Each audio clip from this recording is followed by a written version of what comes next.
melhor, tá? Vamos lá. Então, como eu falei para vocês, né, eu trabalho com geriatria há um tempo já e queria trazer um pouquinho para vocês aqui, né, um resumo básico, né, da especialidade, né, o que a gente precisa saber, né, o que é, né, a geriatria, para a gente conseguir delimitar alguns pontos importantes para a atuação do médico veterinário nessa área, tá? Então, vamos lá. Bom, antes de tudo, eu gostaria de fazer aqui um tipo de homenagem para essa pessoa. Essa é a Dame Cicely Mary Saunders, tá? Ela foi uma médica muito importante que antes dela começar a atuar, né, a gente tinha muito pouco estudo, muito pouco interesse em cuidados paliativos, né? E quando a gente fala em geriatria, a gente não tem como não falar em cuidados paliativos, porque muitas vezes eles têm doenças incuráveis, muitas vezes a gente trata em pacientes em final de vida, né? E essa pessoa, né, não falando da medicina veterinária, mas da medicina humana, ela foi muito importante para para virar os olhos das pessoas para os cuidados paliativos, né. Ela começou sendo política, economista, viu que não era o lugar dela, né, se voltou para a enfermagem, da enfermagem foi para a medicina, ela fundou o St. Christopher's Hospice, que é a gente fala hospice, né, parece hospício, mas em tradução seria mais como uma casa de repouso, né, um lar de repouso, né. E esse centro, né, esse St. Christopher's, ele foi muito importante, né, foi os primeiros inícios, os primeiros estudos com morfina foram feitos lá, e ela foi muito importante, ganhou vários prêmios, e uma frase que ela sempre falava, né, que a gente escuta o contrário normalmente, né, que não tem o que fazer, né, o veterinário adora desistir antes da hora, né, e ela falava uma frase muito importante que temos muito a fazer ainda, né, então, quando todo mundo falava que não tinha mais o que fazer, a Cicely falava que temos muito a fazer, né, isso é muito importante, né, pensando na questão de cuidados paliativos, de bem-estar, de saúde, né, isso é muito importante. E ela lançou um termo, né, de saúde global, assim, que a gente costuma chamar, né, de dor e dor geral, né, que engloba muitas outras coisas, que seriam, perdão que eu passei aqui antes da hora, juntando todos os tipos de dor, espiritual, dor emocional, dor física, né, que seria a dor propriamente dita, ela consegue englobar tudo num conceito só, juntar tudo e traduzir a dor em muito mais coisas do que apenas ela é conhecida normalmente, né? Então ela foi muito importante. Essa aqui fica a minha homenagem para ela, me espelho muito na vida dela, né, nas lições que ela deixou, e espero que vocês busquem conhecer um pouquinho mais sobre ela, que é bastante importante, assim, a gente conhecer ela, e ela merece todos os holofotes aí, tá? Dando continuidade. Bom, a geriatria, né? O que é a geriatria? Geriatria é a medicina de animais em idade avançada, a geriatria veterinária, no caso, né? E qual é o nosso objetivo quando a gente fala em geriatria, né? O nosso objetivo, logicamente, é a longevidade, tá? Só que não adianta nada a gente viver sem ter qualidade de vida, né? Então, o objetivo da geriatria é longevidade com qualidade de vida. O que a gente tem, o conceito antigo, né, que a gente pensava apenas em atingir e superar a expectativa de vida, mas sem qualidade de vida, não adianta nada a gente superar essa expectativa, né? E aqui eu trago uma frase de um livro que, assim, bastante importante para minha vida, me marcou bastante, por conta das lições que ele traz, né, também. Um livro que tem um filme também, que é o Clube da Luta, do Chuck Palahniuk. Tem uma frase que me pegou bastante nesse livro, assim, foi antes de eu trabalhar com geriatria, que ele dizia: na natureza não vemos animais velhos, porque eles morrem quando envelhecem. Se ficam doentes ou mais lentos, algo mais forte que eles os mata. Animais não foram feitos para ficarem velhos. Sabe o que mais me doeu nessa parte, né, dessa frase? Que nessa época que eu li, eu era um desses, algo mais forte que os matava. Por quê? A gente precisa compartilhar coisas ruins, não digo coisas ruins que a gente fez, mas coisas que poderiam ser melhores, né? No começo da vida como veterinário, a gente não tem, né, todo o conhecimento, nem toda a bagagem para cuidar direito dos animais da maneira correta. Então, muitas vezes eu desisti antes da hora, e não tenho vergonha de assumir. Então, esse algo mais forte que os mata, muitas vezes é o médico veterinário, infelizmente. que é onde a gente vê essas frases. Ah, ele é velhinho, não aguenta uma anestesia. Ah, ele tá assim porque é velho. Não vou fazer nada, ele já está morrendo mesmo. Quem aqui, né, eu não sei, mas acho que a maioria de vocês é estudante, mas quem aqui já não ouviu uma frase dessa? Ou um veterinário falando que é um animal seu, ou um veterinário com quem vocês fizeram estágio, até um professor. Infelizmente isso acontece. E não cabe a nenhum de nós julgar essa pessoa. Por quê? Porque até pouco tempo atrás era isso que era ensinado, certo? Veterinários mais antigos não têm esse conceito de cuidado paliativo. Nunca tiveram, né? E isso acaba comprometendo bastante, né, o tratamento que eles vão fazer com os animais que eles recebem na clínica, certo? Então, um dos principais objetivos da geriatria veterinária e dos cuidados paliativos, né, porque a gente vai ter uma palestra só disso, é a gente esquecer essas frases tirar do nosso dia a dia essas frases. Se vocês já usaram, não usem mais. Se vocês virem alguém utilizando esse tipo de frase, por favor, corrija, tá?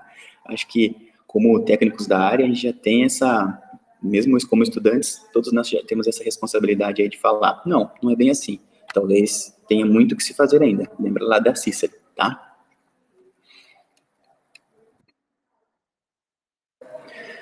E, assim, para a gente continuar falando da geriatria, o que a gente tem que situar? Primeiro, como que está a medicina veterinária hoje em dia? A medicina veterinária caminhou muito atrás da medicina humana, né? Então, hoje em dia, a gente tem o nefrologista veterinário, a gente tem o cardiologista veterinário, a gente tem o ortopedista veterinário. Então, a gente pegou o animal e dividiu ele em vários pedacinhos, certo? E nessa divisão, que é muito boa, né, a gente consegue tratar melhor cada um dos sistemas, a gente tem um problema, que é separar o animal em pedaços e esquecer do outro, né? Então, qual que é uma das principais funções do geriatra, né? É rejuntar tudo isso, né? Então, o que eu costumo dizer? Que o geriatra, ele é um clínico geral plus, né? É um clínico geral em idade avançada, né? Porque o que a gente precisa? A gente precisa ter um conhecimento básico em todas as áreas, tá? Não vou dizer aqui que eu tenho conhecimento específico em todas as áreas, tá? Mas o básico a gente tem que saber. A gente tem que saber o básico de cardiologia, a gente tem que saber o básico de nefro, a gente tem que saber o básico de ortopedia, o básico de gastro. Então, tudo o geriatra tem que saber um pouquinho. Por quê? Porque vai chegar um dia que você vai pegar um animal com síndrome, um animal idoso, lógico, em síndrome cardiorrenal. Você vai dar só para o cardiologista tratar ele? Ou você vai dar só para o nefro? Ou você vai pegar esses dois caras que normalmente não conversam, fazer os dois sentar um de frente para o outro, você fica no meio. O geriatra funciona como uma espécie de intermediador, né? O veterinário normalmente se odeia, né? Quem tem aí um pouco de contato com veterinários sabe que a maioria deles não gosta de outros veterinários. Então, o geriatra tem essa função de fazer eles conversarem, né? E ter um bom relacionamento em prol da vida e do bem-estar do paciente, tá? Então, como eu estava dizendo, temos que ter bom relacionamento com os tutores e com os colegas, muito importante, tá? É como se fosse um mediador. A gente vai fazer todo mundo conversar em prol da saúde, do bem-estar e da longevidade do animal. Longevidade com qualidade de vida, tá?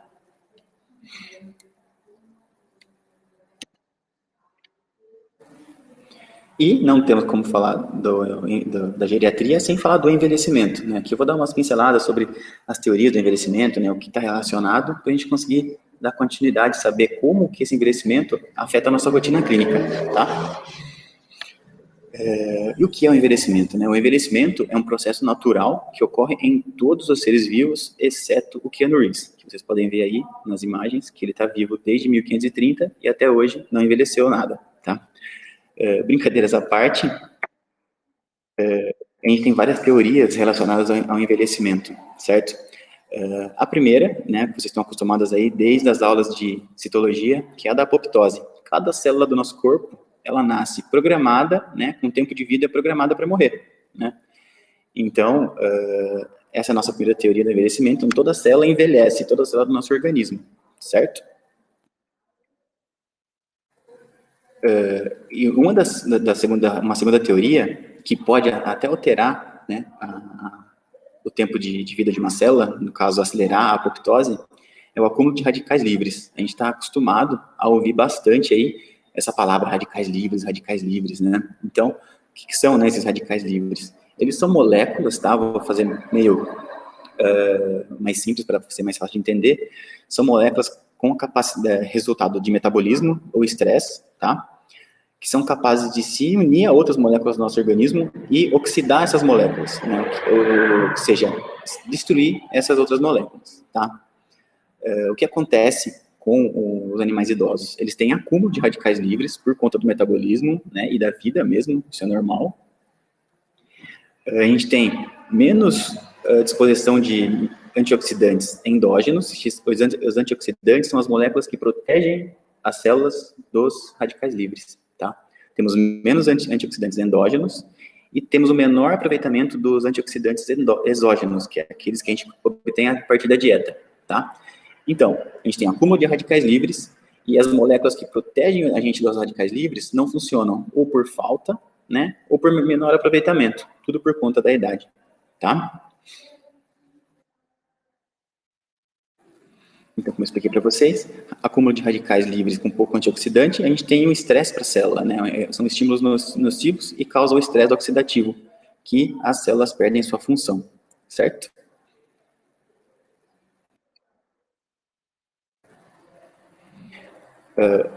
E esse estresse oxidativo, né, o que ele causa nas células? Ele causa as mutações no genoma da mitocôndria. O que é a mitocôndria? Não sei se vocês lembram ainda das aulas de citologia. Ela é o motor das nossas células, é o que gera energia, tá? Então, esse ataque de radicais livres, ele causa o quê? Uma mutação nessa mitocôndria e que ela vai reduzir drasticamente a produção de ATP. Então, um animal idoso que já tem dificuldade em se alimentar ou se alimenta muito menos do que um animal em idade normal, ele vai produzir menos energia a partir desse metabolismo dele. Então, além dele consumir pouco, ele produz menos ainda. Então, é um animal que vai ter deficiência energética, tá? Naturalmente. E esses radicais livres também fazem a degradação dos telômeros. O que são os telômeros? Telômeros são a parte extra dos nossos cromossomos, né? A gente tem até a parte que codifica código genético, né? E depois tem um excessozinho que ele funciona como uma capinha protetora para esse gene, para esse cromossomo. O que acontece? Com o acúmulo de radical livre e o ataque desse estresse oxidativo nos telômeros, ele começa a degradar, né? Os telômeros e, com o tempo, vai chegando no material genético codificante, e o que acontece quando chega lá, a célula perde a sua função, né? O cromossomo perde a sua função. Ele não consegue mais se replicar no que ele estava programado para se replicar, tá? Aqui, quando os telômeros desaparecem, né, como mostrando aqui para vocês, ó, encurtamento, esse é um telômero saudável. Quando ele vai se encurtando, quando chega o código genético fica exposto, a gente tem a morte celular, tá? Ele acelera e causa a apoptose mais cedo do que ela estava programada, tá? A gente não tem mais, como aqui vocês conseguem ver, a gente não tem mais a mitose, tá? Nesse caso. A gente não tem mais a mitose.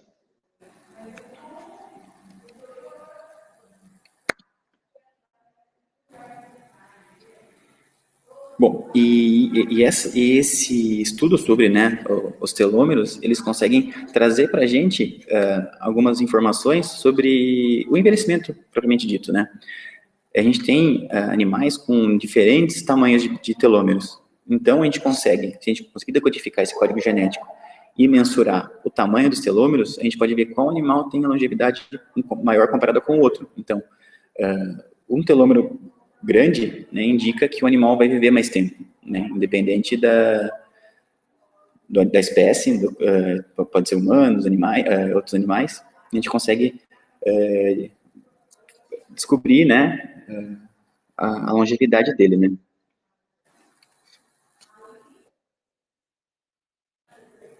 E, além, né, desses fatores que interferem diretamente, né, no envelhecimento, a gente tem alguns outros fatores que podem alterar, tá?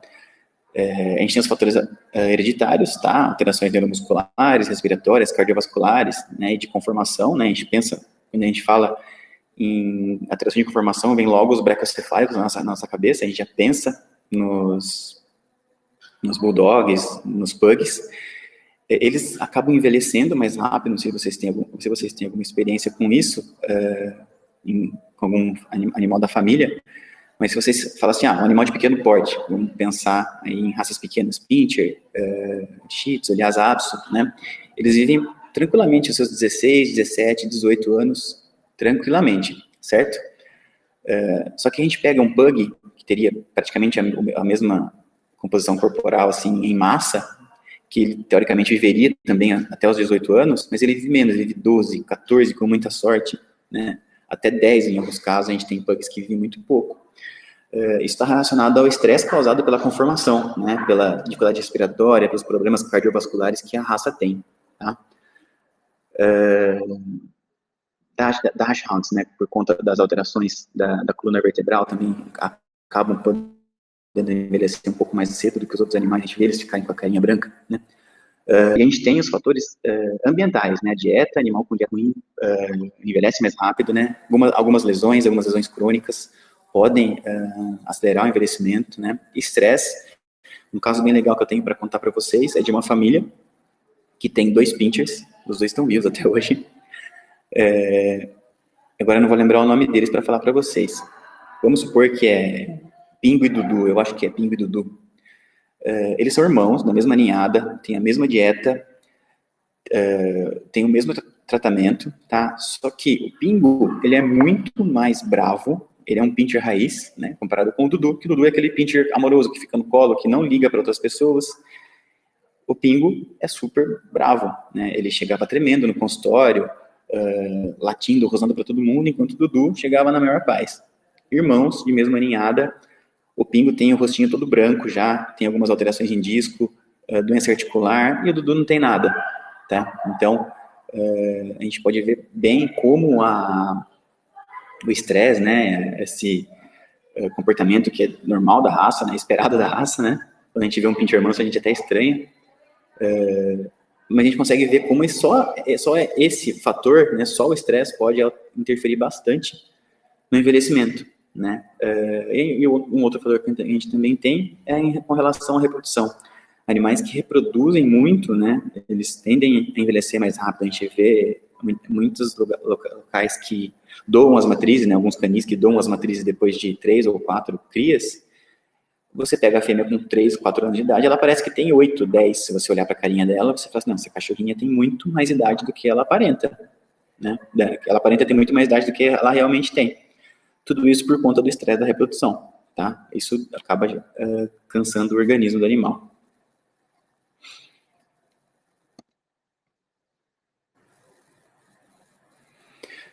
E o que esse envelhecimento traz, né, pra gente, né? Eu costumo chamar de disfunção multissistêmica, tá? Recebi uma pergunta aqui, né, no chat, já eu respondo para vocês. A gente vai falar na hora das perguntas, tá? Quem quiser pode deixar as perguntas, aí tem até o campo para fazer as perguntas e no finalzinho a gente responde todas, tá bom? Mas essa sua aí eu vou citar quando a gente falar da alimentação, tá bom? Então, voltando, eu costumo chamar de disfunção multissistêmica, tá? Porque é a série de alterações que os sistemas do organismo começam a ter em decorrência do envelhecimento, tá? Então, eu vou dar uma falada para vocês aqui sobre eles, né? Com que eles estão relacionados, que tudo isso, no fim das contas, interfere na vida do animal, né? E de como a gente vai abordar e tratar esse animal, tá bom?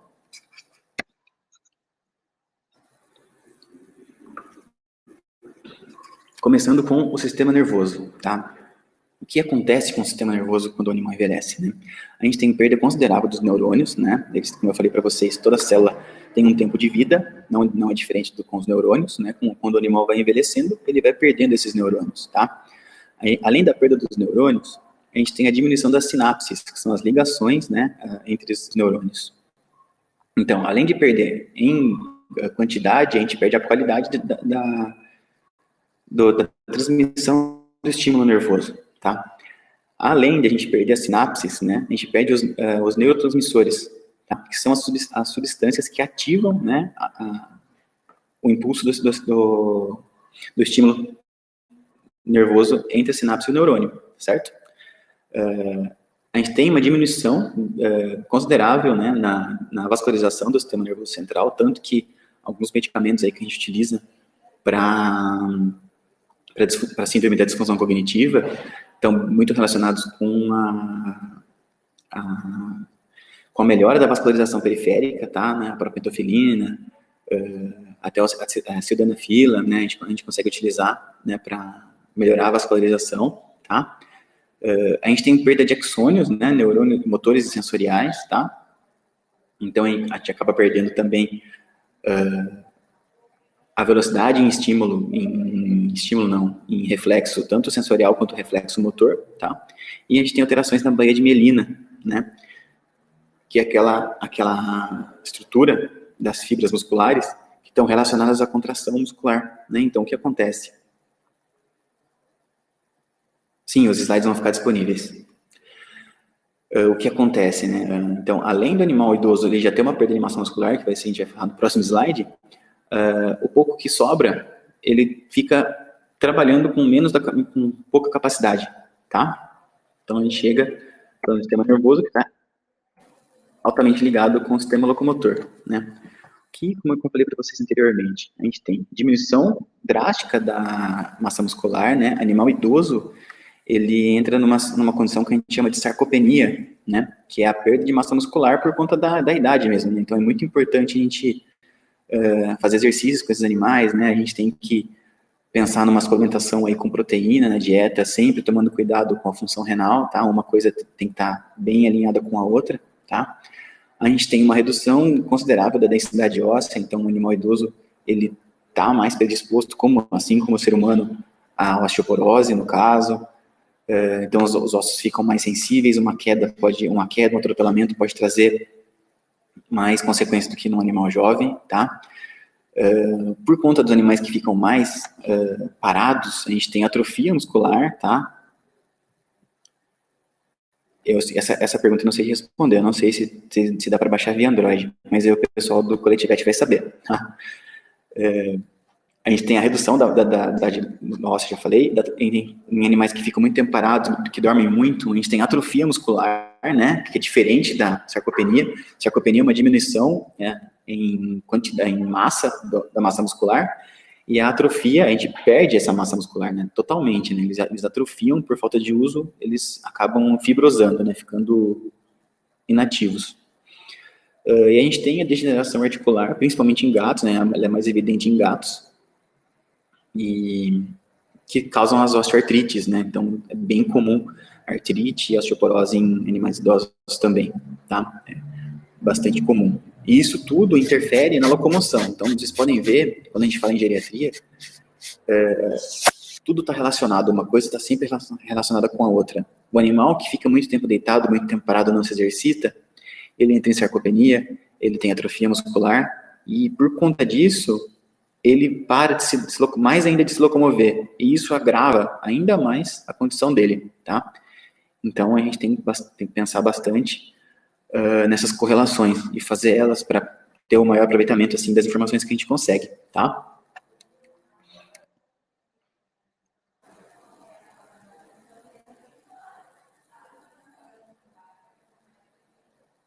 Uma pergunta aqui, pessoal, de um poodle idoso, né, que caiu do segundo andar da casa e fraturou a coluna. Ele tem como voltar a andar ainda com o tratamento adequado ou não? Depende, tá? A gente tem que avaliar, né, se ele teve ruptura do canal medular mesmo, né, da medula óssea, avaliar os reflexos dele, aí para a gente poder saber se ele vai voltar ou não, tá? Tem que ser feito todo um estudo. Eu já vi casos que isso acontece, que o animal volta totalmente normal do acidente, e tem outros que não. Cada caso realmente é um caso, tá? Voltando aqui. Opa, cães de grande porte se sentem mais. Então, o grande porte, como eu falei agora há pouco, por fatores genéticos, eles envelhecem mais rápido do que os animais de pequeno porte. A gente imagina que seja por conta do metabolismo, né, que o animal de grande porte tem metabolismo mais acelerado, eles envelhecem muito mais rápido. Então, um dog alemão, no caso, ele vive 8 anos, 10 anos, em média, né? Então, ele vive muito pouco comparado com os animais de pequeno porte. Eles envelhecem mais rápido, sim, tá? Voltando aqui, né, o sistema respiratório, é o que acontece, né? A gente tem redução da elasticidade do pulmão, o pulmão é elástico, né? Então, com o tempo, com a idade, com o avanço da idade, a gente perde essa elasticidade, tá? A gente tem enfraquecimento dos músculos acessórios, né? Que os músculos intercostais, o diafragma, eles acabam auxiliando na respiração. A gente tem esse enfraquecimento por perda de massa muscular mesmo, tá? A gente tem redução do volume residual, né? O volume residual é a quantidade de oxigênio que fica disponível para a troca gasosa, né? E isso, né, como a gente tem essa redução desse volume residual, a gente vai ter o quê? A gente vai ter maior esforço respiratório. Então, se vocês notarem que vocês têm um animal idoso, vocês veem que ele respira diferente. Ele respira mais ou menos da mesma maneira que um filhotinho, que ainda não sabe regular, né? Que o organismo dele ainda não sabe regular o ritmo respiratório. Mas o idoso respira de forma parecida, né? E o que isso vai acabar fazendo pra gente? Trazendo pra gente? Uma maior utilização dos músculos acessórios, tá? Só que, como eu falei agora há pouquinho, a gente tem um enfraquecimento desses músculos, né? Então, o animal ele vai precisar mais desses músculos, só que eles estão mais fracos por conta do envelhecimento. Isso vai gerar um gasto maior de energia. Lembra lá que eu falei para vocês do estresse oxidativo, que altera o metabolismo da mitocôndria, e ela vai produzir menos energia do que ela estava acostumada a produzir? Então, esse animal, só para respirar, ele vai e fazer a troca gasosa, né, natural que ele precisa fazer para sobreviver, ele vai gastar muito mais energia do que estava acostumado, e essa energia está em falta, porque a mitocôndria dele já não responde da mesma maneira, não produz energia da mesma maneira.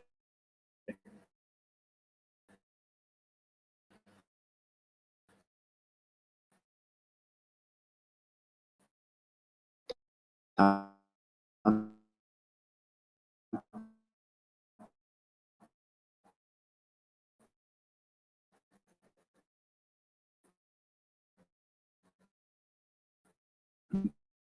Então,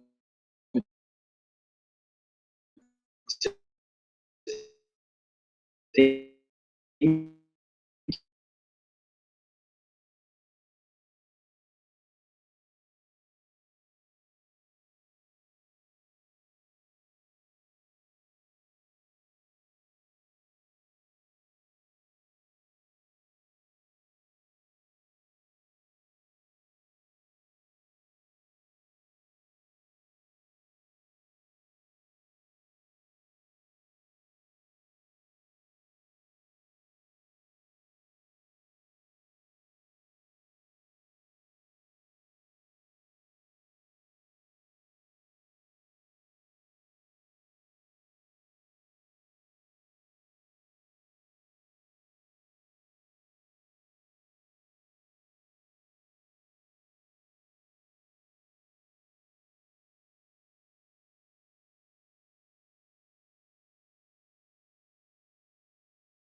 Voltei? Estão me ouvindo?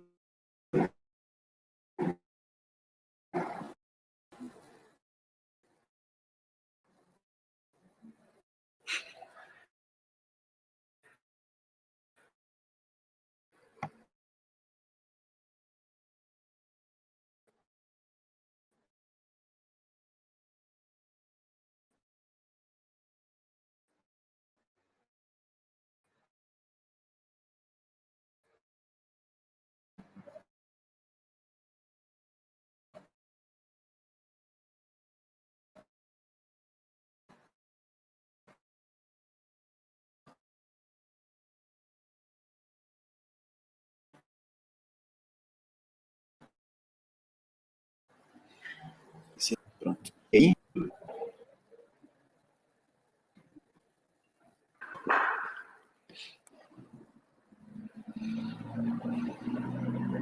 E aí?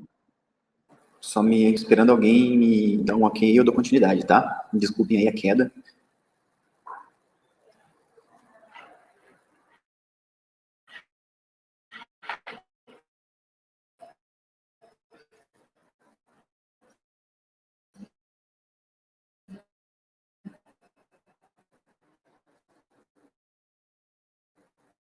Aí,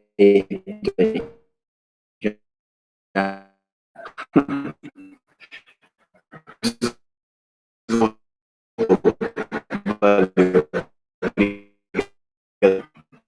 É um idoso, né, que chega no consultório, já fez contatos, tá? Para mas aí a gente não faz o eletro, a tosse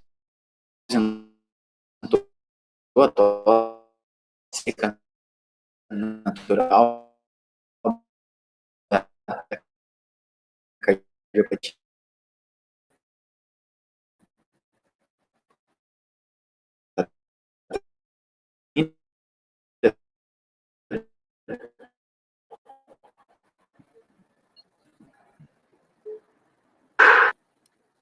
Assim,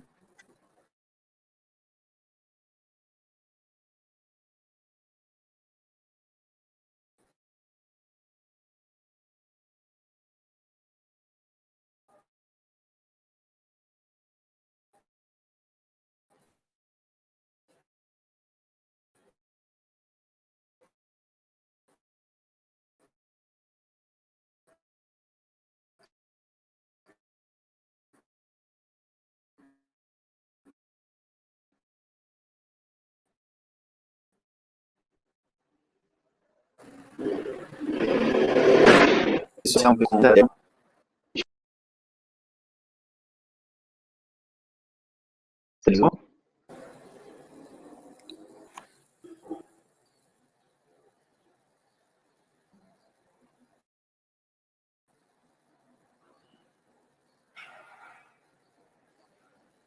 Voltou? Tudo tranquilo?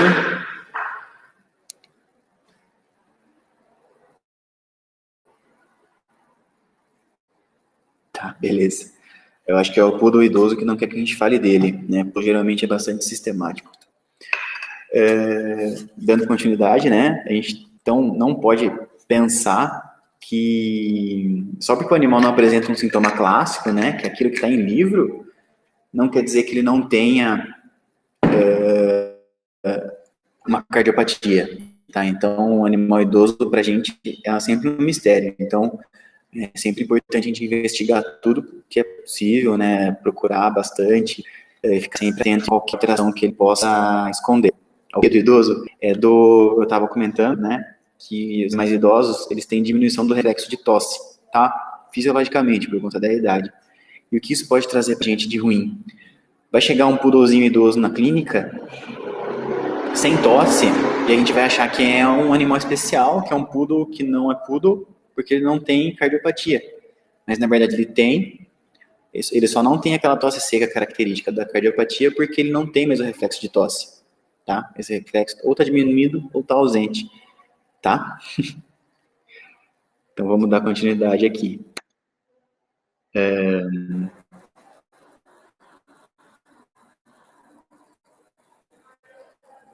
Agora, o próximo slide não está abrindo. Abriu. O que a gente tem, né, em relação ao sistema circulatório? Tá? As veias e artérias perdem elasticidade com a formação, tá? Então é um animal que vai ficar com a resistência vascular periférica comprometida, ele vai ficar com alterações, né, na hemodinâmica por conta dessa diminuição da elasticidade com a formação das veias e artérias, tá? O miocárdio é um músculo, tá? Então a gente perde massa muscular, a gente perde capacidade de contratividade dele, tá? A gente tem diminuição da condução elétrica do estímulo de batimento do coração. O marcapasso natural do coração ele começa a diminuir, né? Ele tem bradicardia fisiológica, ou então ele começa a falhar. Né? Então, animais idosos é comum de ter como algumas falhas de estímulo elétrico no miocárdio, tá? Então, a gente vai ver muito comumente nos eletros, né? Redução da atividade elétrica em átrio, redução da atividade elétrica em milículo, é muito comum, tá? A gente observar isso em animal idoso, por conta da idade mesmo, né? Por conta da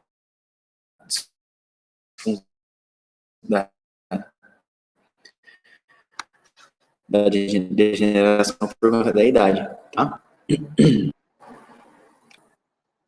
Vamos lá.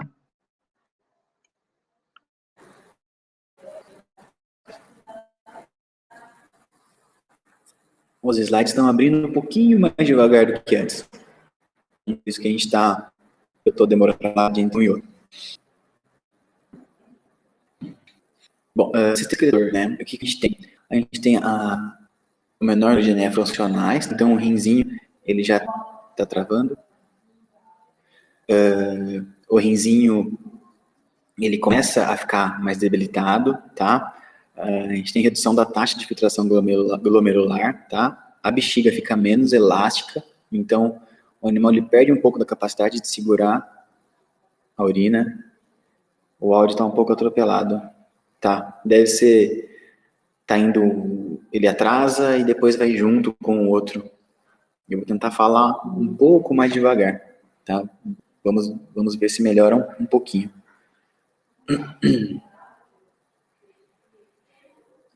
Tá. Bom, a gente tem a diminuição da elasticidade da bexiga, o que isso acarreta, né? Então, o animal idoso, normalmente, ele não consegue esvaziar totalmente a bexiga. Isso traz um problema, né? Ele fica predisposto a cistites, tá? Por quê? Fica sempre um restinho de urina na bexiga, ela nunca esvazia totalmente. E esse restinho de urina vira colônia bacteriana, né? Então, o animal idoso tem sempre tendência, né, mais predisposição a ter infecções de urina, tá?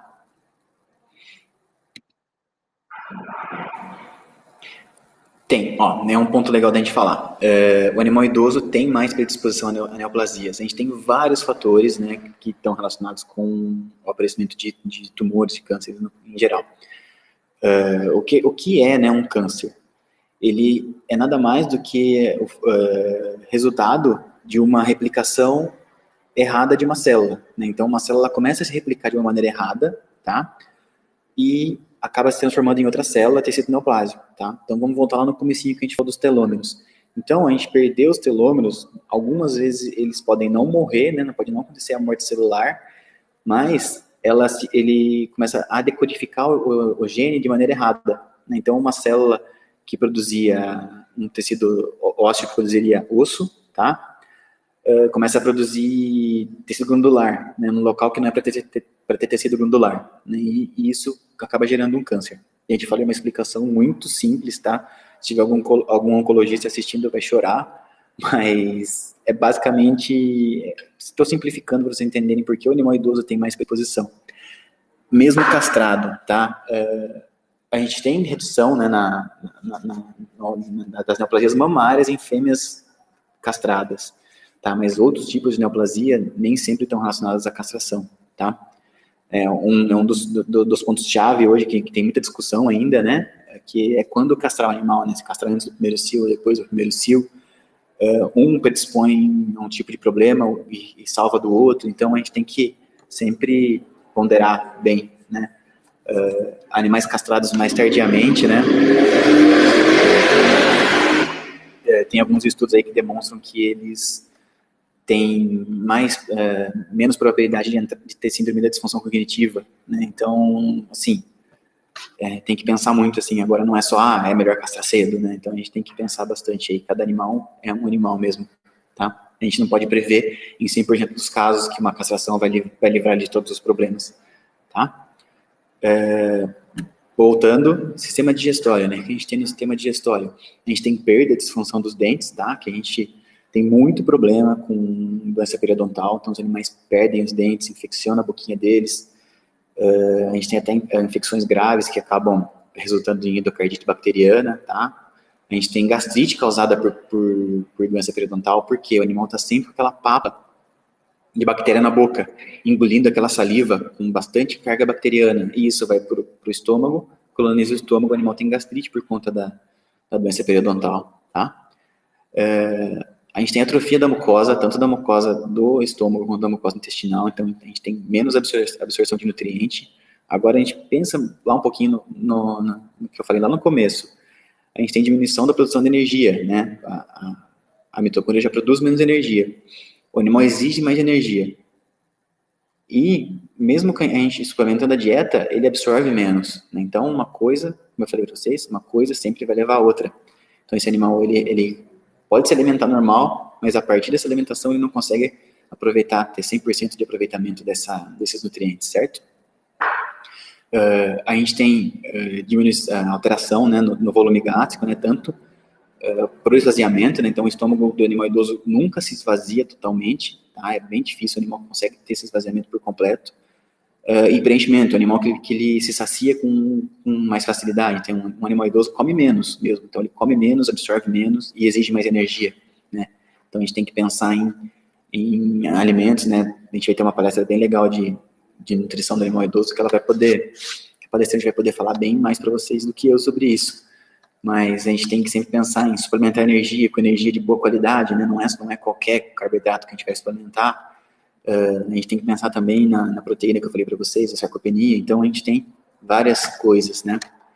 E também relacionado com a digestão, né? A gente tem redução na síntese de ácidos biliares, então o animal vai digerir menos a comida, tá? Ele come menos, digere menos, absorve menos ainda, tá? É normal para o animal idoso, né? Esperado que isso aconteça, tá? E a gente tem perda de massa hepática também, né? A massa hepática ela vai estar tanto ligada no sistema digestório, né? Com relação ao metabolismo de gorduras, né? Relacionada também com o sistema excretor, tá? Então a gente tem que sempre pensar que o animal idoso tem, né? O fígado diminuído aí, a massa hepática, né? A massa hepática funcional, porque às vezes morfologicamente o fígado não diminui, mas está todo fibrosado por conta da idade. A gente tem perda de massa hepática funcional, tá? Comum de acontecer no animal idoso também. Aí no sistema endócrino a gente tem redução da produção hormonal, e quando a gente fala, né, assim, sistema endócrino, logicamente a gente tem muitos hormônios incluídos, mas o que vem na nossa cabeça, principalmente, é a alteração do metabolismo da insulina, né? Então a gente tem muito animal idoso aí com resistência insulínica, né? Ele produz insulina normal, mesmo recebendo a insulina normal, o funcionamento do intestino é alterado, sim. Vamos voltar aqui. Como eu falei para vocês, a gente tem atrofia de mucosa, né?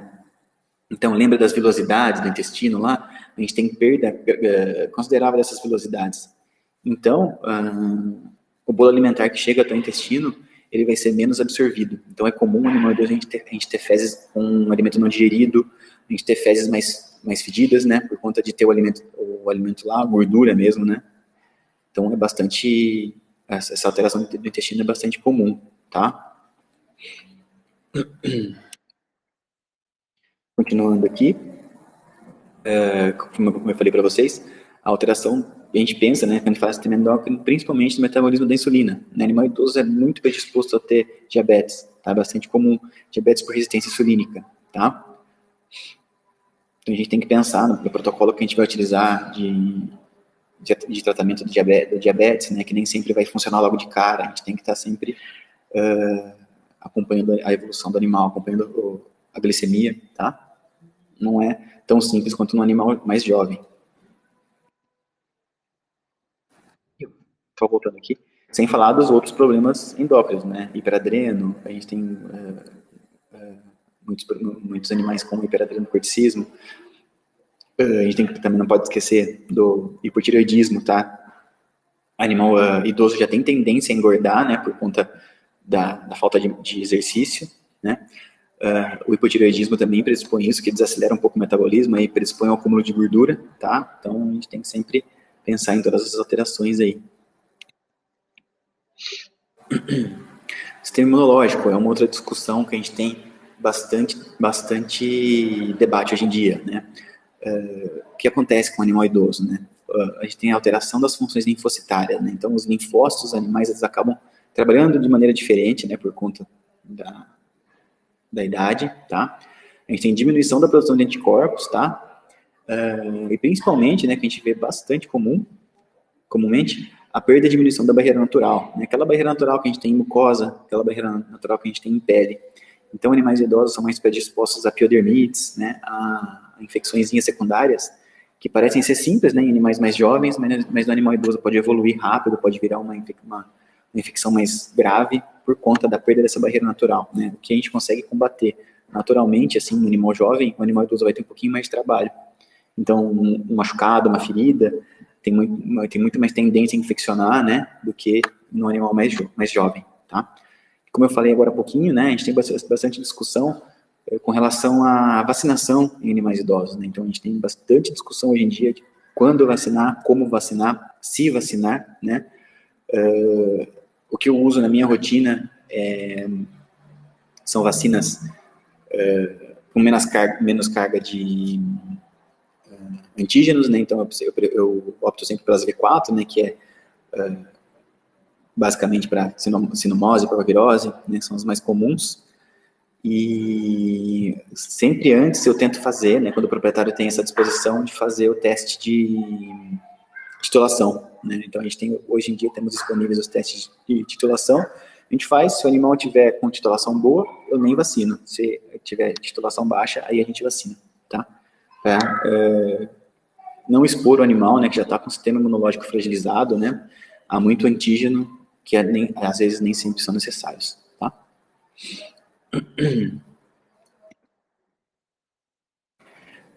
Então, como a gente falou de todas essas disfunções aí, tá? A gente pensa na prática, né? Como que tudo isso vai afetar a nossa vida, né? Como médicos veterinários, como proprietários de animais idosos, tá? A gente coloca, assim, vários pontos, né? Mas os principais que eu vou ressaltar aqui são a elaboração de programas de saúde, tá? As dietas e a suplementação, que eu não vou entrar em muitos detalhes, porque a gente vai ter uma palestra só disso, vai ser muito boa, que eu vou querer assistir também. E em adaptações, tá? A gente tem que adaptar a nossa vida a esse animal idoso, nessa nova condição de vida dele, tá?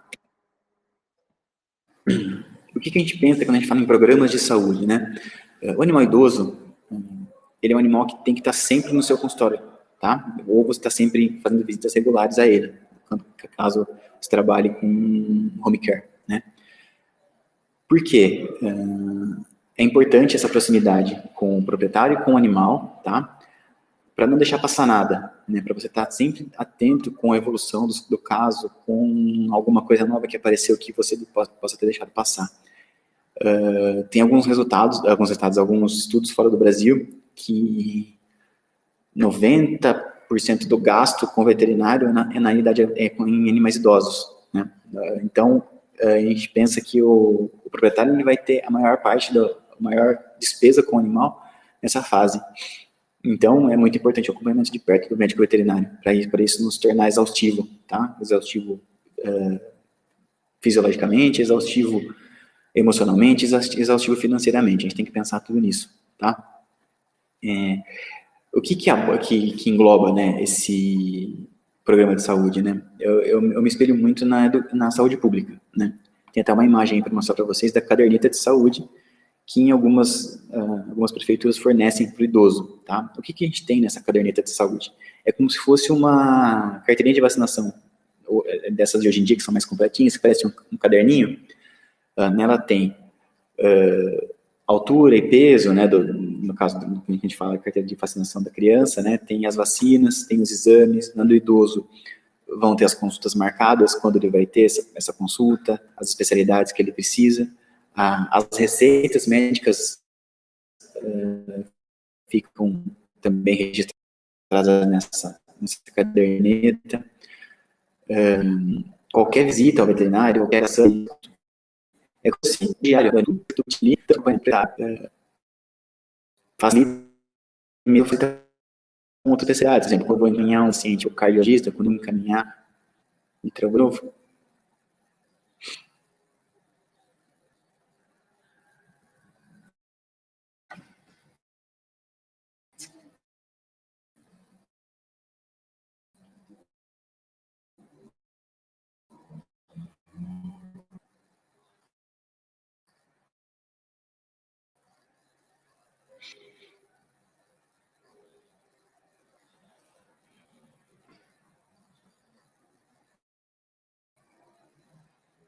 Testando, voltou ao normal.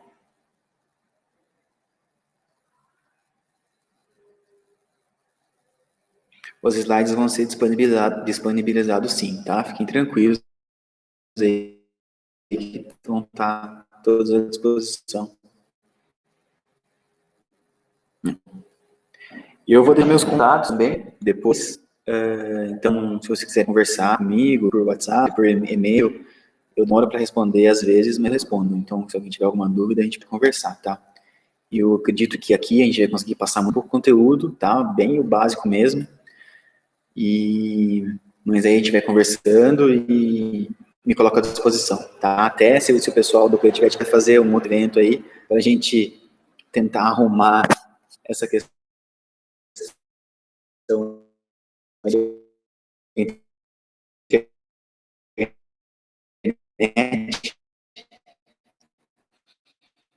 Eu fico à disposição, tá?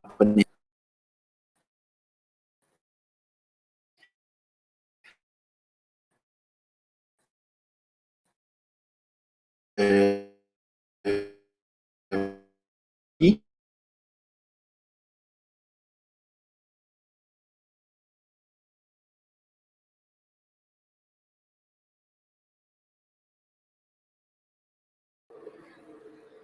voltamos.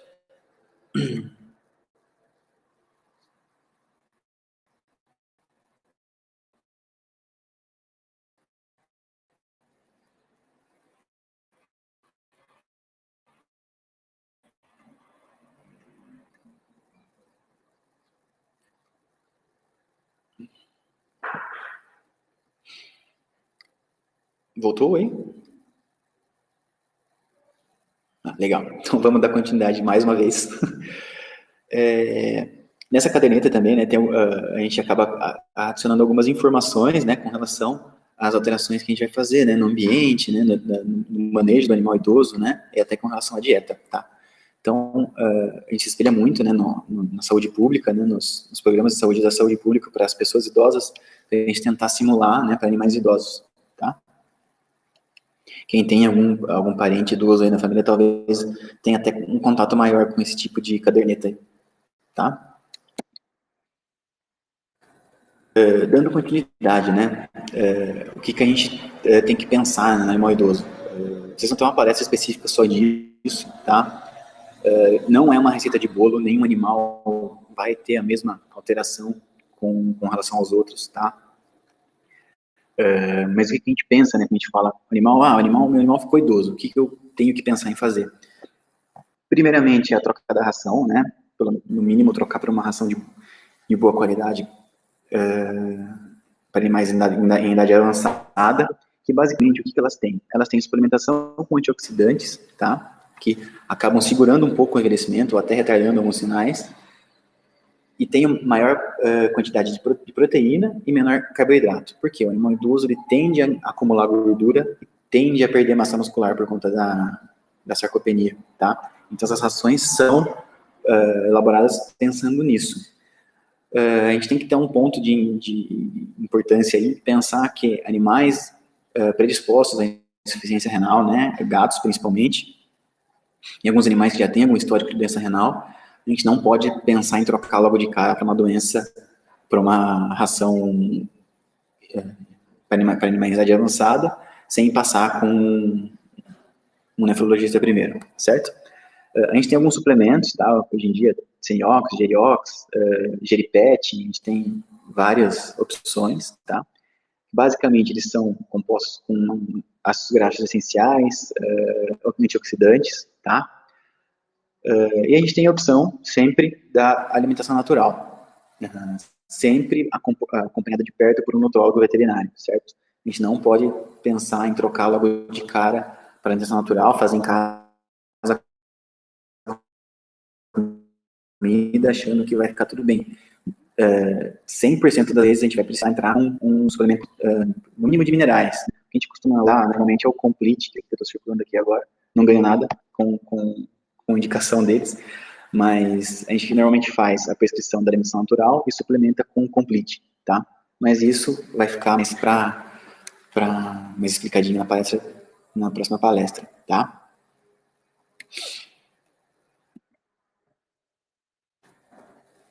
E o que a gente tem que pensar também, né, quando a gente fala dos animais idosos, em fazer adaptações, tá? Então, alguns exemplos que eu coloquei aqui, né, escadas, animal idoso tem dificuldade para subir escada, né, então a gente tem as opções de colocar, né, uma rampinha nessas escadas, ou até limitar o acesso dele, né, a alguns ambientes da casa, piso escorregadio, animal de principalmente de grande porte, ou os de pequena, no caso os dash hounds, que tem predisposição ao problema de coluna, a gente tem que evitar que eles derrapem, né, para levantar, tenham dificuldade para levantar, ou até escorreguem. Então, a gente tem que pensar em pisos antiderrapantes para eles. Suspender o alimento é muito bom também, porque auxilia a deglutição, tá? Evita que o animal regurgite o alimento, tá? Tanto o alimento sólido, né, no caso a ração, tanto quanto a água, tá? É importante a gente suspender essa quase em pé comer, tá? Que causa muito conforto. Até em animais mais jovens, isso é uma recomendação geral, assim, que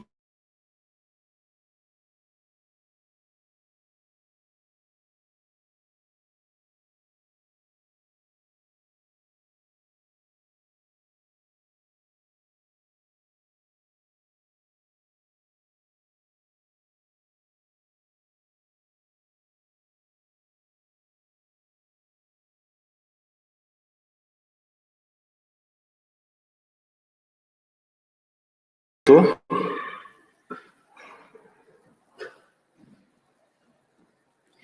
Eu me empolguei aqui, eu não vi aonde que eu parei, onde travou. Vocês puderem me falar em qual parte que travou, aí eu dou continuidade.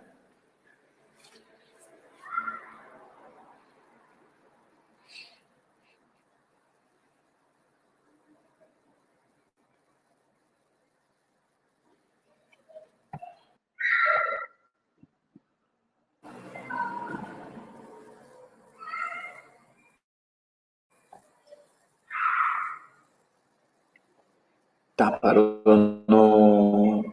Tá, beleza. Já respondo a questão da... Tem uma pergunta aqui.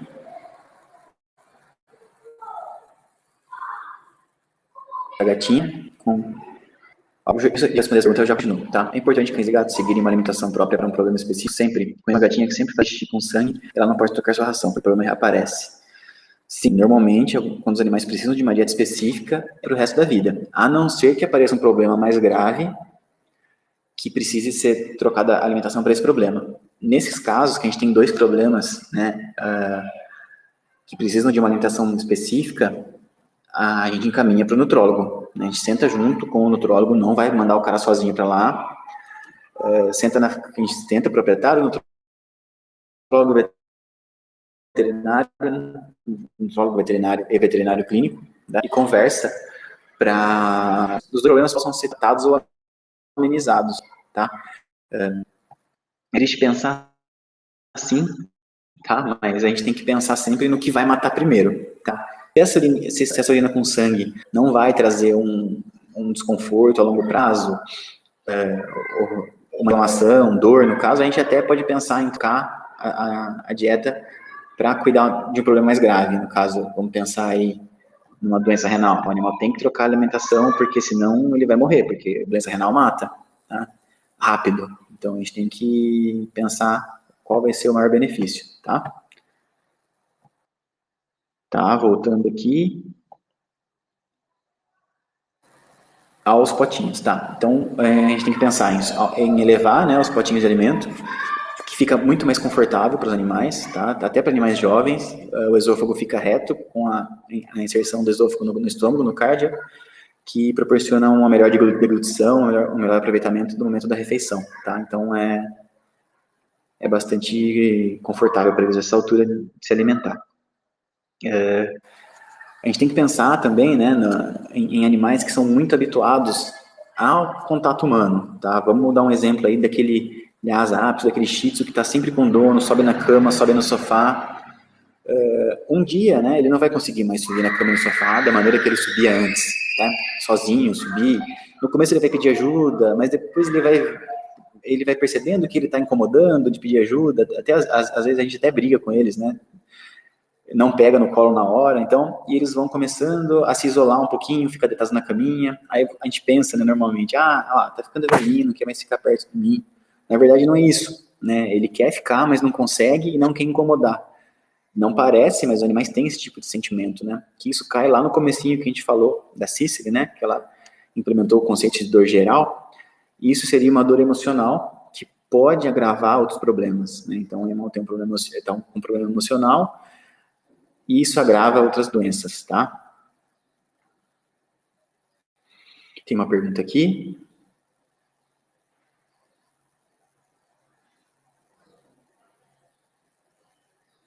Ó, nesse caso da sua cachorra que ela fica deitada, tá? O corpo dela tá na mesma altura do esôfago, entendeu? Todo o corpo, né? Então, é quase o mesmo efeito dela comer com o comedouro suspenso, tá? O que eu recomendo, se ela fica muito tempo deitada, é ir virando, depois que ela se alimentar, né?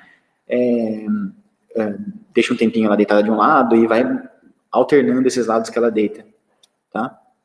Porque lembra que eu comentei com vocês lá que o estômago tem problema em esvaziamento, em preenchimento? Então isso a gente faz uma movimentação no conteúdo que está lá dentro, ele digere um pouquinho melhor, né? E ela consegue absorver um pouquinho melhor do alimento. Tá? Então, voltando aqui ao animalzinho que quer sempre ficar com o dono, então a gente tem que fornecer alguns tipos de adaptações para ele, né? Uma escadinha para ele subir na cama, uma rampinha para ele subir no sofá, ajudar ele mesmo que ele não peça. Você sabe que ele gosta, você vai sentir, né? Perceber que ele não te procura mais para fazer isso, mas ele sente falta e espera que isso acontecer, né? Você pegar ele, você ajudar ele a subir nos locais, tá? Um animalzinho que ficou idoso, mas não pede mais para fazer xixi fora de casa, ele quer ir, mas ele não quer te incomodar, entendeu? Então isso acaba sendo importante você estar atento com isso, mesmo ele não pedindo, levar ele nos horários que você levava antes para fora para fazer xixi, fazer cocô, isso é bastante importante, tá? Que assim a gente assegura bem o bem-estar deles, tá?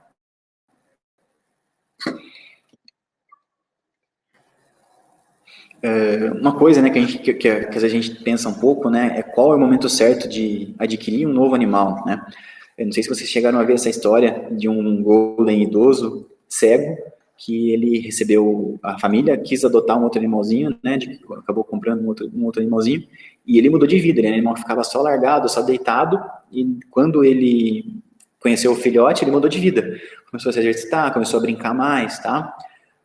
Isso é uma espécie de enriquecimento ambiental, só que a gente tem que pensar, como em tudo na geriatria, não só na geriatria, né, na medicina veterinária em geral, cada caso é um caso, né? Nem sempre vai responder da mesma maneira.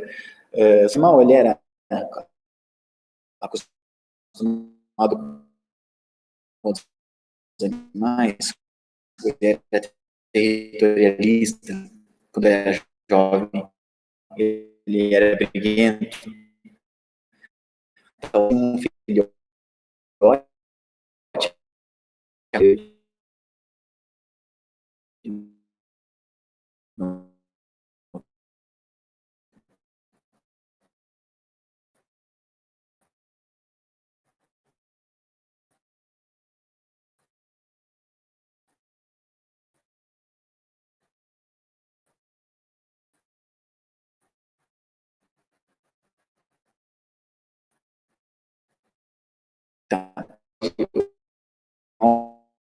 pode cair.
Eu tinha voltado, mas tinha entrado como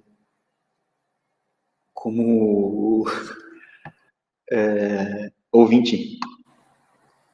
Todo mundo ouvindo agora? Voltou normal? Beleza, então vamos dar continuidade. Parou em que ponto? Eu cheguei a terminar, falei que o novo membro da família é um caso delicado, que sempre tem que ser avaliado, ou, ou não chegou a terminar isso?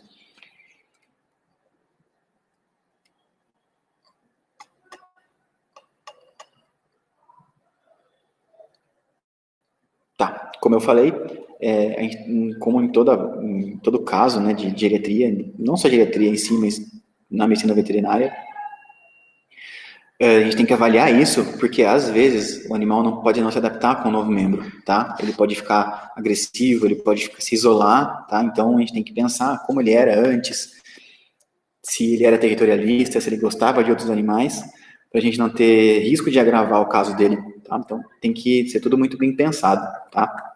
Nem sempre um filhotinho vai fazer bem para todo mundo, tá? Mesmo que filhotinho seja tudo de bom.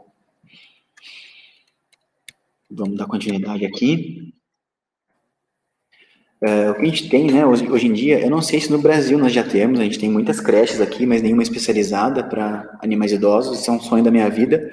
Um dia eu vou ter um asilo para animais, tá?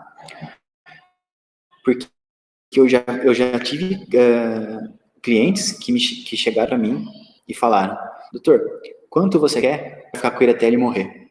Né? É triste pensar nisso, mas tem pessoas capazes de tudo. Né? Então esse é um caso, a gente tem um local especializado que cuide de animais idosos, né, que tenha pessoas com experiência em animais idosos, para dar qualidade de vida até os últimos dias de vida dele, tá? Para ter um restinho de vida digno, tá? E uma tendência hoje em dia que está muito em alta, né? Você pode deixar, posso deixar os nomes sim, eu no finalzinho eu coloco para vocês. Então, ó, deixa eu continuar nesse caso aqui da conduta ética. É complicado, tá? Porque o proprietário chega, né? Muitas vezes a gente tem que pensar como ele está financeiramente, como ele está emocionalmente. Às vezes ele está cansado, o cachorro dele está acordando à noite, ele trabalha. Tem casos que a gente até entende, mas tem os folgados também. A gente tem que sempre pensar, tentar pensar do lado bom das coisas, né? Então, ele está tendo problemas em casa, não está tendo tempo de cuidar, a gente sabe que o animal idoso exige cuidado. Você imagina você chegar em casa, cansado do trabalho, ter que limpar um cachorro que está todo cheio de cocô, porque ele faz cocô xixi nele mesmo, entendeu? Então, o animal idoso gera um trabalho maior do que o animal mais jovem, tá? Então a gente tem que pensar, tá? Não julgar logo de cara, conversar com a pessoa, oferecer possibilidade de tratamento e conversar sobre as possibilidades de contratar um cuidador se tiver condição financeira, pensar em deixar num daycare pelo menos, não precisa ser um daycare especializado que a gente não tem, mas a gente tem muitas clínicas boas e grandes que fazem o daycare, né, para cuidar do animal durante o dia e a pessoa só busca no dia seguinte. A gente tem outras opções para fazer isso, tá? Comentar que abandono é crime, tal. E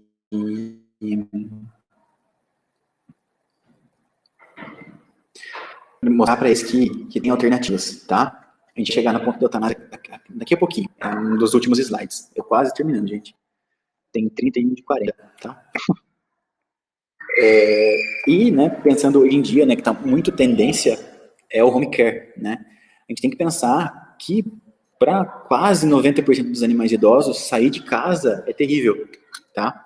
Então eles não gostam de sair, eles se cansam com facilidade, é estressante para o dono, que muitas vezes o cão idoso vem com um proprietário idoso, tá? É muito comum isso acontecer. E a gente tem que pensar que o home care é uma opção, tá? Hoje em dia a gente tem tanto atendimento home care, muito fácil, e exames complementares home care. Então, o ultrassom vai em casa, o ecocardiograma vai em casa, o raio-x vai em casa, tanto para o idoso, tá? Quanto para o proprietário que às vezes idoso tem, né? Eu conto das slides, demora para que nem sempre é fácil chegar no veterinário, né? Então vocês devem ter visto esse vídeo, que ficou muito famoso, né? Do senhorzinho andando com o cachorrinho na rua, o senhorzinho dá um passo, o cachorrinho vai dar 3 atrás dele. Então, você imagina esse senhorzinho indo levar o animalzinho dele no veterinário, né? Então, para eles, seria muito importante a alternativa do home care, tá?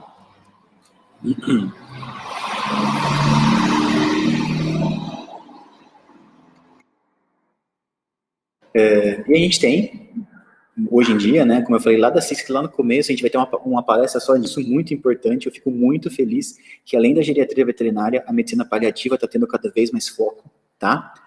A gente pensa em proporcionar conforto nos últimos momentos da vida, tá? E garantir uma passagem menos traumática, tá? Tanto para o animal quanto para o tutor, tá? Eu fico muito feliz de ver hoje em dia o cuidado que está se tendo com relação à morte e a passagem tanto dos animais quanto das pessoas. A gente está tendo um cuidado muito maior com relação a isso, tá? E que a gente chega no ponto que vocês comentaram agora há pouco, da eutanásia, né? Quando ela é indicada, né? Voltando em tudo que a gente falou hoje, cada caso é um caso, a gente tem que pensar muito, conversar com o proprietário, explicar o que é eutanásia, porque muitas vezes eles ainda tratam como o sacrifício, né? Que é muito errado a gente pensar como um sacrifício, tá? Eu costumo dizer que o veterinário tem um grande poder em suas mãos, né? Que a gente tem o poder de amenizar o sofrimento de uma hora para outra, que é com a eutanásia, né? E hoje em dia a gente acaba vendo em alguns locais a eutanásia sendo tratada como um produto, né? O cara chega até a anunciar eutanásia R$100, ou eutanásia tantos reais o quilo. Então, a gente tem que pensar, né, nesse poder que a gente tem nas mãos. Vocês imaginam se a medicina humana tivesse esse poder, né, como ele ia ser tratado, né? Então, a gente tem sempre tentar se equiparar ao melhor dos cenários, né, naquilo que a gente sempre se espelha, medicina humana. Você imagina que seria banalizado do jeito que é na medicina veterinária? Né? Então, a gente tem que ponderar muito quando é indicada a eutanásia. Deixar tudo muito claro, explicar para o proprietário o que está acontecendo, por que ele planeja fazer isso. Ele tem que explicar os pontos dele. A gente tem que pensar no animal, que nem sempre é legal deixar um animal sofrendo, né, por tanto tempo, né, às vezes o tratamento não está surgindo efeito nenhum, o proprietário está exausto financeiramente, exausto emocionalmente, a gente fica exausto, porque é frustrante você cuidar de um animal que não melhora.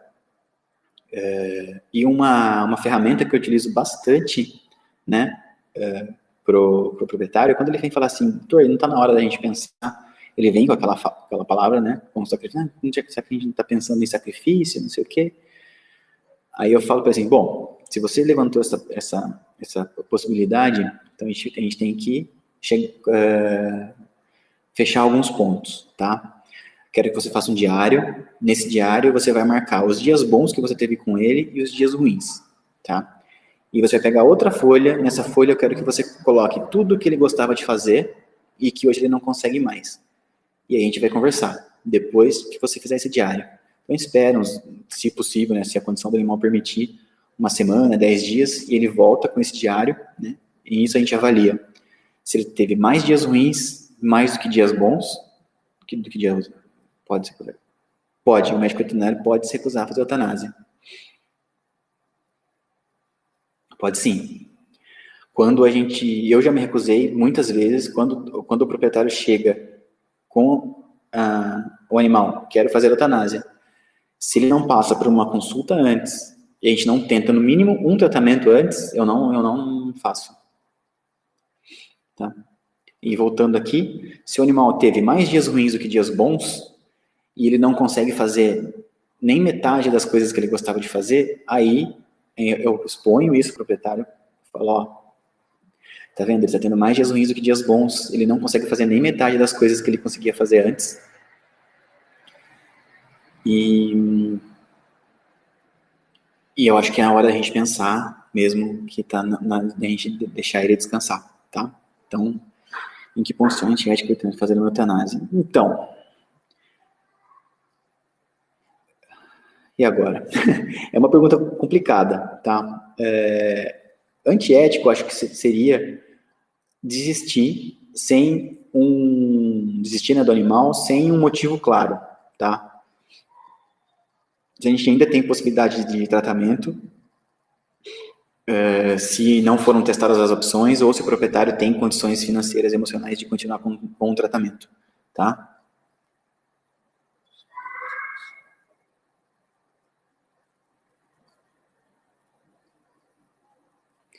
Ó, Gabriele, né? Nesse caso que você falou,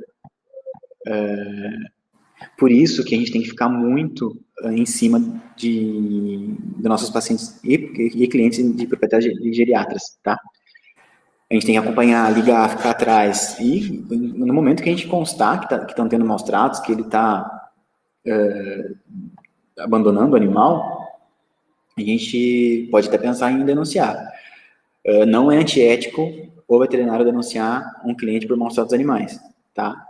É antiético a gente não avisar. Fala assim, você recebeu o animal viu que ele está sendo vítima de maus tratos, a gente vai denunciar. Não, a gente vê que o animal está sendo, tô vendo que está acontecendo isso, vamos melhorar? Se ele não melhorar, se recusar a melhorar, aí você pode fazer denúncia, tá? Mas é complicado.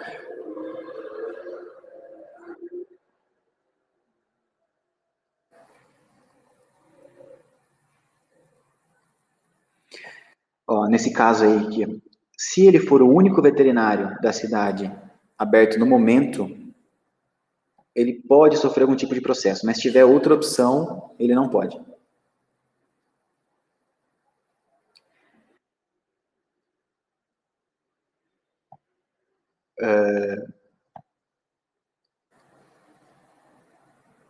Tá, o outro problema é assim, esse sofrimento é relativo, né? Pode parecer sofrimento para um veterinário, mas para o outro que olhar e falar assim, não, mas isso tem tratamento, é só dar um analgésico que ele vai... Isso é tranquilo, assim, a gente consegue driblar bastante esses problemas, tá?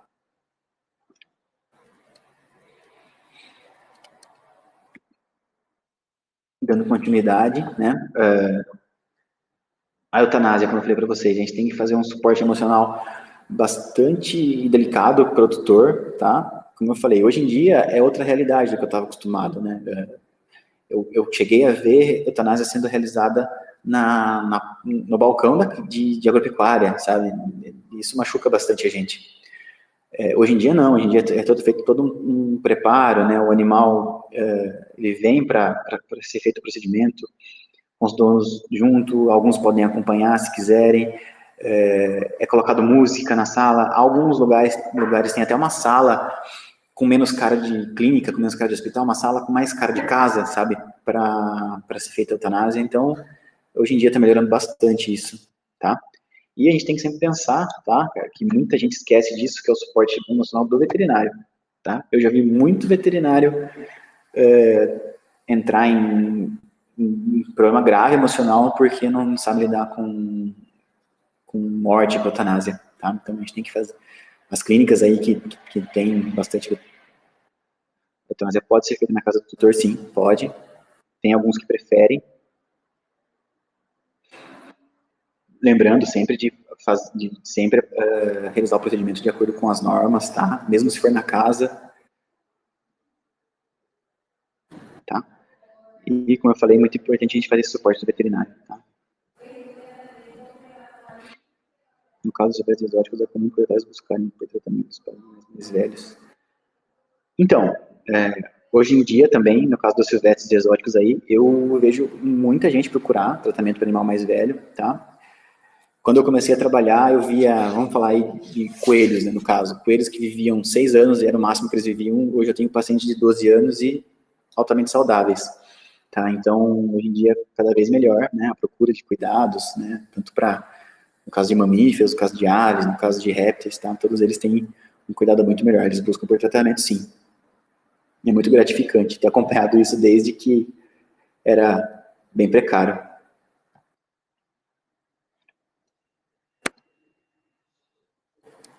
E chegamos num ponto que assim, o título da palestra, né, Desafios da Medicina Veterinária Geriátrica, a gente pensa em quando indicar o geriatra, né, que a gente tem mais problemas com relação a isso, né. Quando você indica um geriatra? São casos complicados, com clientes complicados, né, que já passou, aquele cara que já passou por vários veterinários, ninguém resolve, não que o geriatra vai resolver, não que eu vá resolver, mas o geriatra tem essa capacidade, por ser preparado para ser mais agora assumiu a palavra, mais polido com os gestos, assim, com as palavras, conseguir pegar todas as informações, todos os exames já feitos, conseguir tentar correlacionar todos eles, tá? A gente conseguir achar uma questão, achar a questão e achar a resposta para essa questão, tá?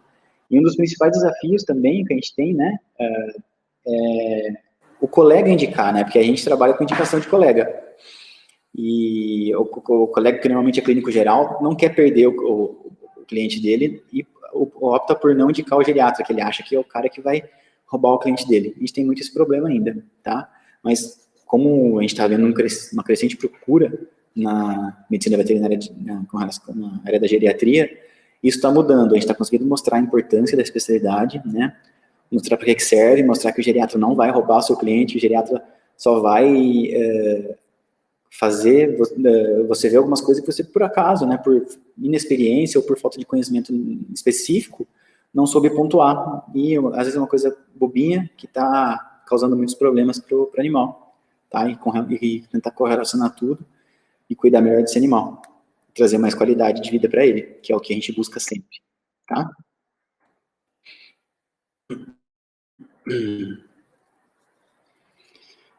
Então, o que a gente pensa, né, quando a gente fala em geriatria veterinária, tá? A gente tem que pensar, né, que o animal nem sempre vem com um problema só, ele tem sempre afecções multissistêmicas, é o animal que vai ter astenia cardiorrenal, é o animal que vai ter diabetes, hiperadenocorticismo, piodermite, atopia, tudo junto, né, então a gente tem que tratar tudo de uma vez, pensar no bem-estar mesmo assim, porque você imagina um animal com todo esse tipo de doença, o tanto de medicamento que ele vai tomar, né, e o tanto de estresse que essas medicações vão causar nele. Então, a gente tem que pensar em utilizar as farmácias de manipulação a nosso favor hoje, tentar juntar tudo que é possível num comprimido só, né? Tentar conciliar horários de medicação, né? Porque se você imagina aquele proprietário idosinho, né? Uma senhorinha, Dona Maria de 87 anos, dando medicamento a cada 6 horas para um animal, sabe? Ela não vive, né, tadinha? Então a gente tem que pensar no bem-estar dos proprietários também, tá? E aliviando o estresse. A gente tem que fazer visitas frequentes, tá? Tanto ele na clínica ou você na casa, tá ligando sempre. O proprietário do animal idoso gosta disso, dessa atenção, porque ele fala assim, tá preocupado no animal, então é bastante importante manter contato, tá, com os animais. E o nosso objetivo principal é a qualidade de vida, tá? A gente tem que sempre pensar que esse é o nosso objetivo final, não importa como a gente tem que conquistar isso, mas a gente tem que conquistar a qualidade de vida, que isso importa mais do que viver para eles, tá? Agora aqui, como geriatra, você pode trabalhar com outros veterinários, devemos trabalhar com outros especialistas, tá? O geriatra não trabalha sozinho, a gente precisa do cardiologista, a gente precisa do nefrologista, a gente precisa do odonto, tá? A gente precisa de todo mundo. Como eu falei lá no comecinho, o geriatra, ele é o conciliador, então a gente vai fazer todo mundo conversar, tá? E fazer todo mundo chegar num acordo com o objetivo de dar qualidade de vida para o animal idoso, tá? A gente não trabalha sozinho, não. Certo, pessoal? Se vocês tiverem algumas dúvidas, vamos conversar agora que a gente tem pouco tempo, eu acho. Tem 15 minutos aí de dúvidas. Visto que animais mais estressados envelhecem mais rápido, é viável administrar esse serviço Sim, hoje em dia a gente tem muita a medicina tradicional chinesa, né, acupuntura, a gente tem aromaterapia, cromoterapia, e eu vejo muitos resultados, tá? Parece besteira, né, para alguns veterinários, para alguns proprietários, mas eu vejo muitos bons resultados com essas terapias complementares, tá? Principais doenças que aparecem nos idosos, todas, tá? Desde piodermite até câncer, assim, são todas, tá? Eles estão suscetíveis a tudo. O animal que viveu tudo, né? Todos os sistemas estão debilitados, ele está suscetível a praticamente tudo. Tá? Me perguntaram dos livros.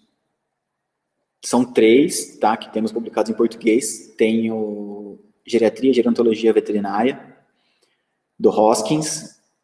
Tem o Geriatria Veterinária do Cervantes.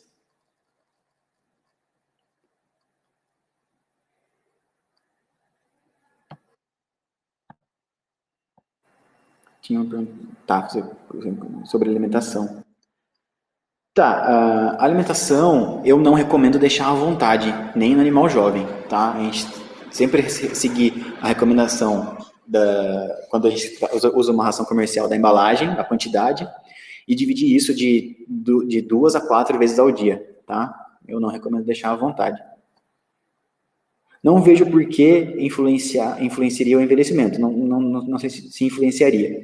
Mas no caso, alguns animais podem comer demais, isso gera obesidade, que influencia o envelhecimento. Alguns animais podem comer tudo de uma vez e ficar muito tempo sem comer, e isso gera fome, que gera estresse, que atrapalha, que pode acelerar o envelhecimento, tá? São outras coisas. No caso de um animal muito debilitado, por onde começar os tratamentos? Tá, muito debilitado como? Ele chegou, tipo, magro, desidratado. Então, no começo, a gente tem que dar o suporte à vida, né? Vamos pensar num animal muito mal aí. Oxigênio, fluidoterapia e suporte nutricional. Beleza. A partir daí que você restabeleceu esses equilíbrios básicos aí, né, no animal, aí você começa a investigar a causa base que levou a essa queda, tá? Qual o momento que temos que encaminhar para o especialista? Por exemplo, estou atendendo um paciente com cardiopatia, qual o momento que preciso encaminhar para cardio ou endócrino? Ó, vamos lá. Essa pergunta aí, qual o momento que devemos encaminhar para um colega especialista? A partir do momento em que outra doença, né, outro problema, esteja atrapalhando o tratamento do que você trata no momento. Então, por exemplo, um cardiopata que você está tratando ele começa a apresentar desidratação, começa a apresentar ou poliúria, polidipsia, Aí é o momento que esses problemas vão atrapalhar o seu tratamento para cardiopatia, então você procura um outro colega para trocar experiência. Ou até para encaminhar o caso.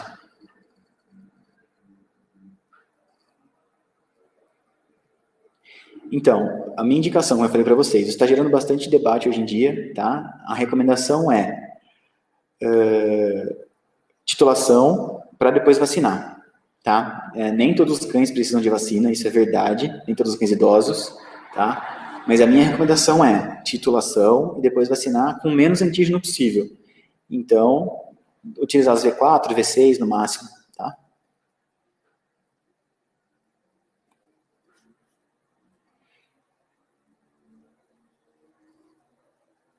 Sim, geriatria veterinária é uma especialidade. Bom, que bom. Espero que todos tenham gostado. Eu peço desculpas aí pela instabilidade da internet. Desculpa se eu atropelei algum conteúdo, porque eu estava na minha casa, aí lá eu tive problema com a internet, caiu de vez, eu tive que sair correndo. Eu estou aqui no prédio da prefeitura para fazer a palestra, mas que bom que deu tudo certo. E os slides vão ser disponibilizados, ó, eu vou deixar aqui mais para aqui, meus contatos, tá?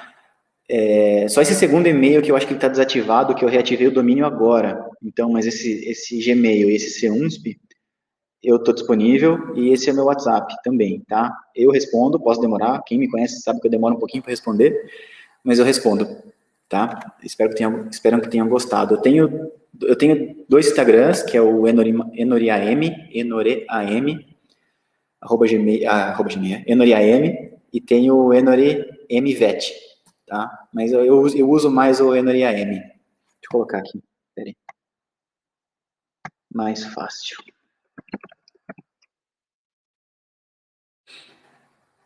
Esse da foto é o Pinho, ele é um cachorrinho que eu atendo há mais de 4 anos que eu atendo ele, e ele tem 19 anos hoje, é um vira-latinha de 19 anos. E os donos dele são idosinhos também.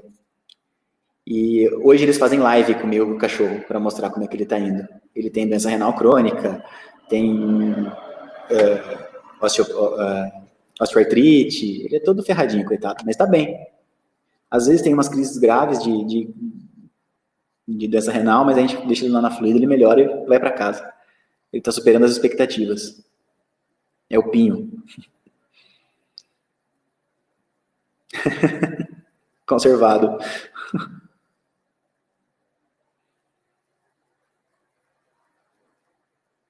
Certo? Fico à disposição de todos vocês. Espero realmente tenham gostado, tá? Desculpa mais uma vez pela instabilidade. Ah, verdade, ó, o Diego deu uma dica boa aí.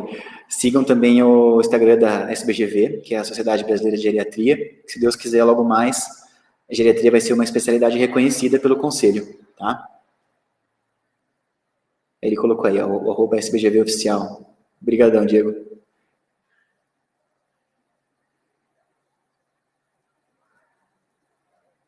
Que bom que gostou, que bom que gostaram. Eu fico feliz. Que apesar das adversidades, a gente conseguiu passar o conteúdo para vocês. Fico bastante feliz.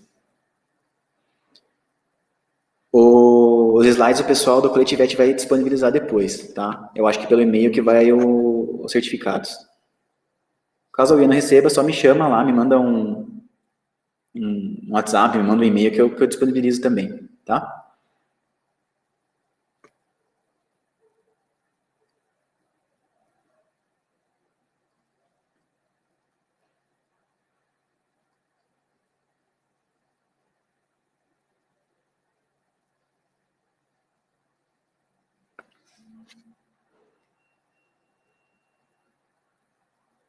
Ixi, eu acho que o link da lista de presença expirou. Deixa eu ver com o pessoal da organização se dá para continuar, se dá para fazer de novo.